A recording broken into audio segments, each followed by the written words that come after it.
हम्पीमधला आमचा दुसरा दिवस सुरू झाला ऑथेंटिक साऊथ इंडियन ब्रेकफास्टने, ज्यात आम्ही इडली, मेदूवडा, डोसा, अप्पे आणि फिल्टर कॉफीचा आस्वाद घेतला, ज्याची चव अजूनही माझ्या जिभेवर रेंगाळते.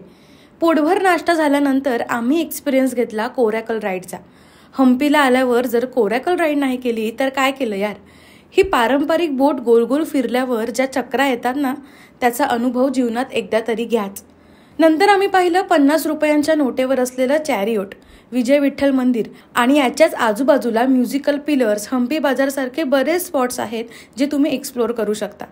हम्पीमध्ये तशी बरीच मंदिरं आहेत, पण पूजा फक्त एकाच मंदिरात होते, ते म्हणजे साऊथ इंडियाच्या सांस्कृतिक वारशाची ओळख करून देणारं विरूपक्षा टेम्पल, जिथे एंट्री करताच पहिले तुमची भेट होते लक्ष्मी नावाच्या एका हत्तीनीसोबत, जिचा आशीर्वाद घेऊन आम्ही मंदिर एक्सप्लोअर केलं. नंतर विजयनगरच्या वास्तुकलेचा सुंदर नमुना असलेला लोटस महल आणि एलिफंट